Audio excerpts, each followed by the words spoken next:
আমাদের বিপ্লব চুরি করেছে, জাতির যারা অভিভাবক তারা চুপ করে থাকতে পারেন না বিপদের সময়। সে জায়গা থেকে যখন ছাত্ররা আন্দোলন বন্ধ করে দিল, বাংলাদেশের বৃহত্তর একটা দল বিএনপির অভিভাবক হিসেবে তারেক রহমান চুপ করে থাকতে পারেননি। তিনি তার জায়গা থেকে তার নেতাকর্মীদেরকে নির্দেশ দিয়েছেন যে তাদের সর্বোচ্চ শক্তি ব্যবহার করে এই আন্দোলনকে সফল করতে হবে। সে জায়গা থেকে আমরা দীর্ঘদিন যুগপৎ আন্দোলন করছিলাম, ভারতের পণ্য বয়কট আন্দোলন, বিভিন্নভাবে বিএনপির সাথে আমরা সম্পৃক্ত ছিলাম। আমরা অ্যাক্টিভিস্ট হিসেবে যে রাজপথে ছিলাম, ওই জায়গা থেকে গুরুত্ব মনে করেছে যে আমাদেরকে কানেক্ট করলে মনে হয় ভালো হবে। সে জায়গা থেকে আমরা একসাথে সমন্বয় করে পরবর্তী আন্দোলনটা চালায় নিছি। এই জায়গা থেকে আপনার হলো ওনার দূরদৃষ্টিটা মানে সব কিছু মিলে খুবই অসাধারণ ছিল, যে কোথায় কোথায় প্রোগ্রাম করতে হবে, কীভাবে প্রোগ্রাম করতে হবে, প্রোগ্রামের ডিজাইনটা কী হবে। আমি আপনাদের চ্যালেঞ্জ করছি, যারা আজকে আমাদের বিপ্লব চুরি করেছে তাদেরকে বলেন যে রামপুরাতে প্রোগ্রাম বাস্তবায়নটা কীভাবে হয়েছে তারা বলুক। তারা যদি 1 মিনিট এর উপর বয়ান দিতে পারে সব ছেড়ে দেব।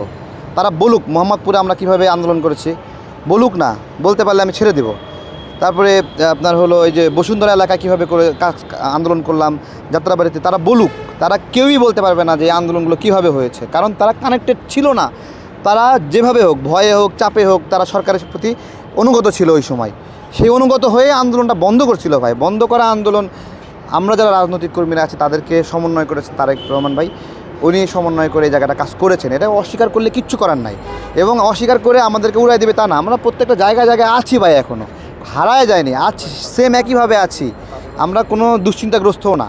আমরা জাস্ট একটু ওপেন করেছি, যখন আমরা এই আন্দোলনে সফল করলাম, এত রিস্ক নিয়ে গুলি খাইলাম, ঠিক আছে, উল্টো রাজনৈতিক কর্মীদেরকে বলতেছে নব্য ফ্যাসিবাদ।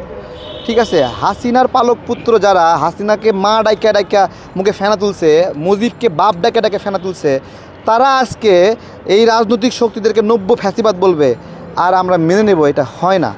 আওয়ামী লীগকে পুনরুজ্জীবিত করার কাজ করতেছে, আওয়ামী লীগের জন্য পরিবেশ তৈরি করছে, আওয়ামী লীগের নেতাকর্মীদের বাড়িতে গিয়ে থাকছে, তাদের অর্থে চলছে, এটা স্পষ্ট। আপনারা সব দেখছেন, ছবিগুলো দেখছেন। মানে একসঙ্গে অ্যাক্টিভিজম করি। আপনার কি মনে হয় যে এই সমাজে আমাদের কোনো ইম্প্যাক্ট নাই? কোনো ইম্প্যাক্ট নাই, আমরা অতটুকু প্রভাব ফেলি না এই রাষ্ট্রে কোনো একটা পরিবর্তনের জন্য।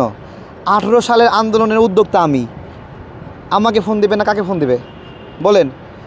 যখন আন্দোলন বন্ধ করে দিল, প্রথম লাঠি হাতে নিয়ে ডিক্লার করছে আমি যে দেশের মালিকানা বুঝে নিতে আসছি, তা আমাকে ফোন দেবে না কাকে ফোন দেবে বলেন? সেটাও বিষয় না। আমরা রাজনৈতিকভাবে বিভিন্ন কর্মসূচিতে আমরা একসাথে আলাপ আলোচনা করে কাজ করছি। সেখানে বড় দল হিসেবে বিএনপি মাঠে যারা ঘাটে যারা কাজ করে, প্রোগ্রাম বাস্তবায়ন করে, তাদের সাথে যোগাযোগ রাখে, তাদেরকে সম্মান করে, তাদেরকে ভালোবাসা দেয়। এই জায়গা থেকে আমাদের সাথে যোগাযোগ, আমার সাথে শুধু না, আরও অন্যান্য রাজনৈতিক দলের বড় ভাই যারা আছে তাদের সাথেও যোগাযোগ করে সমন্বয় করে একটা অসাধারণ টিম ওয়ার্ক হয়েছে এই আন্দোলনটা।